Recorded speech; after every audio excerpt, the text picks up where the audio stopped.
দুর্দান্ত পেরেগ্রি। হ্যাঁ, আমরা ইতিমধ্যে তার কেরিয়ার সম্পর্কে অবগত হয়েছি। তোলপাড় পড়ে গেছে এই ট্রান্সফারটাকে নিয়ে।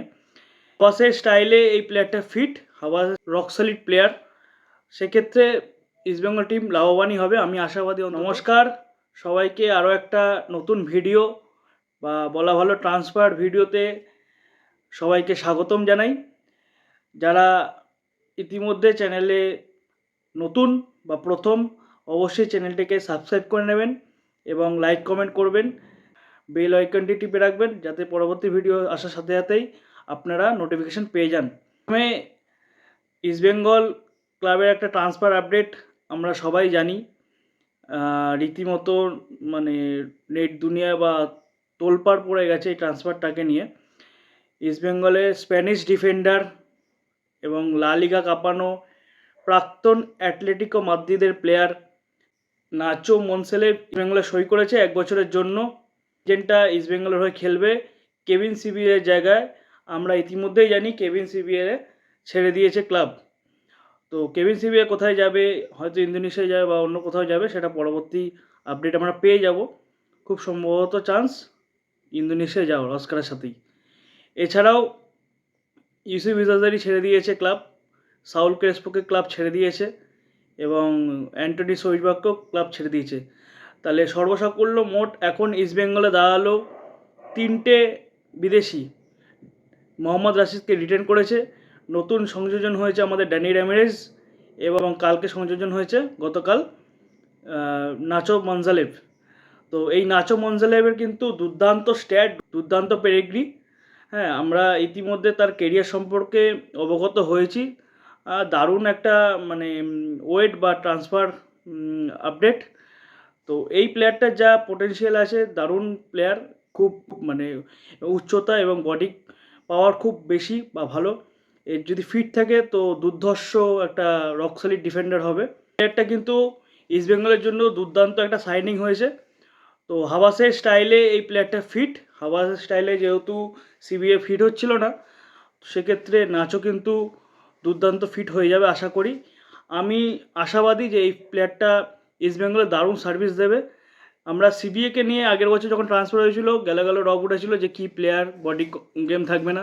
তারপর দেখতে পেয়েছি সিবিএ কী পারফরমেন্স দিয়েছে বা সিবিএ কী কোয়ালিটি আছে বা ট্যাকটিক্যাল কীরকম ফুটবল খেলে। সিবিএ বিল্ড আপ ফুটবল খেলতো আর এ পুরো ডেস্ট্রয়ার ফুটবলার। তো রক সলিড প্লেয়ার। ক্ষেত্রে ইস্টবেঙ্গল টিম লাভবানই হবে, আমি আশাবাদী অন্তত। যে আগের বছরে সিবিআই যেরকম পারফরমেন্স দিয়েছে, সেক্ষেত্রে নাচো মনজালেভও হেভি পারফরমেন্স দেবে। আমি খুব আশাবাদী, হোপফুলি ভালোই হবে ইস্টবেঙ্গলের। এছাড়াও 3টে বিদেশি আসবে একে একে, আজকালের মধ্যে সবাই জানতে পেরে যাবে, একে এক করে বোম পড়বে। মানে ট্রান্সফার আপডেটে ভালো ভালো নাম আছে। তো ইতিমধ্যে একটা স্ট্রাইকার নেবে জেনুইন এবং একটা সিএম মানে central midfielder box to box player নেবে সাউলের মতন, সাউলের জায়গায়। এছাড়াও একটা স্ট্রাইকিং পজিশনে প্লেয়ার নেবে। আর এই নাচো মনজালেভের কথা বলতে গেলে ড্যানি র্যামিরেজের সাথে কিন্তু এর আগেও জুটি বেঁধে খেলেছিল।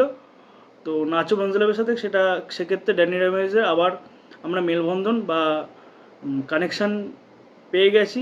টিমে লাভবানই হবে। ডিফেন্স থেকে মাঝমাঠ থেকে আপফ্রন্ট কোনো সমস্যা হবে না ইস্টবেঙ্গলের। এছাড়াও ইস্টবেঙ্গল জুনিয়র টিম বা সিএফএলের টিম সেকেন্ড ম্যাচ খেলতে নামছে আজকে বিধাননগর এমএসের বিরুদ্ধে দুপুর 3টা থেকে ইস্টবেঙ্গল গ্রাউন্ডে। প্রথম ম্যাচ দুর্দান্ত জয় 3-0 গোলের পর আজকে সেকেন্ড ম্যাচ খেলতে নামছে। জয়ের দ্বারা অব্যাহত রাখতে হবে টিমকে। ইতিমধ্যে মোহনবাগান সহ বেশ কিছু ক্লাব জিতেছে। মোহনবাগানও 4 গোলে ফার্স্ট ম্যাচ তারা জিতে পয়েন্ট টেবিলে উপর দিকেই আসে। তাই ইস্টবেঙ্গলকে জয় তো পেতেই হবে এবং জয় নিশ্চিত করতেই হবে এবং গোলের ব্যবধানও তার সাথে বাড়াতে হবে। সেটা মাথায় রেখেই টিম খেলতে নামবে এবং হোপফুলি ভালো রেজাল্ট হবে আজকে। এছাড়াও বিনো জর্জের তত্ত্বাবধানে প্রথম দিন 18 জন প্র্যাকটিসে নেমেছিল, তার লিস্টটাও আমি স্ক্রিনে দিয়ে দিচ্ছি। আর গতকাল মার্ক জোতেনপুইয়াও প্র্যাকটিসে এসছে। তিনি লোনে ছিল জামশেদপুরের সাথে, লোন থেকে আবার ইস্টবেঙ্গলে ব্যাক করেছে। ইস্টবেঙ্গলের সাথে কিন্তু চুক্তি রয়েছে। তো আপাতত হাবাস না আসা পর্যন্ত বিনো জর্জের তত্ত্বাবধানেই টিম প্র্যাকটিস করবে। জুনিয়র সিনিয়র টিম মিলিয়ে মিশিয়ে ডুরান্ডের জন্য প্রস্তুতি কিন্তু ইস্টবেঙ্গল অলরেডি নিয়ে নিচ্ছে বা শুরু করে দিয়েছে। প্রথম ম্যাচ ডুরান্ডের ডার্বি ম্যাচ, তার জন্য টিম কিন্তু অলরেডি প্রস্তুতি নিয়ে শুরু করে দিচ্ছে। এছাড়াও পাঞ্জাব এফসি, আমরা জানি পাঞ্জাব এফসি যে কম বাজেটে কি দুর্দান্ত টিম করে এবং তাদের স্কাউটিং লাইন কত সুন্দর বা স্কাউটিং গ্রুপ তাদের কত ভালো তার নিদর্শন আগেও পেয়েছি, আমরা এবছরও পাচ্ছি। পাঞ্জাবের নতুন হেড কোচ পাভলো ডার্মিটাকিস, যিনি গ্রিসের ফার্স্ট ডিভিশনে পাওক এফসি কোচ ছিলেন এবং ইউ ডেভেলপমেন্টেরও অনেক কাজ করেছেন। তো সুতরাং পাঞ্জাবের এই নতুন কোচ আসাতে কিন্তু পাঞ্জাব যথেষ্ট ভালো ইমপ্রুভ করবে। আশাও গোয়া কিন্তু ভালোই টিম করছে। সন্দেশ ঝিঙ্গানকে নিয়ে যে টানাপোড়েন চলছিল, সন্দেশ ঝিঙ্গান যে ইস্টবেঙ্গলে আসবে বা কেরালা বা অন্য কোনো দলে ওড়িশায় যাবে, সেক্ষেত্রে কিছুই হয়নি। সন্দেশ ঝিঙ্গান কিন্তু পে কাট মানে তার স্যালারি কাট করে কিন্তু তাকে এফসি গোয়া রেখে দিয়েছে ক্যাপ্টেন হিসেবেই। তো সন্দেশ ঝিঙ্গান নিজের টিমের প্রতি লয়্যালটি দেখিয়েছে, সন্দেশ ঝিঙ্গান এফসি গোয়াতে থেকে গেছে। এছাড়াও promising player Isaac Ralte already FC গোয়াতে সাইন করে দিয়েছে। আইজ্যাক রালতে উড়িষ্যা থেকে মুভ হয়েছে, এটাও একটা দারুণ মুভ।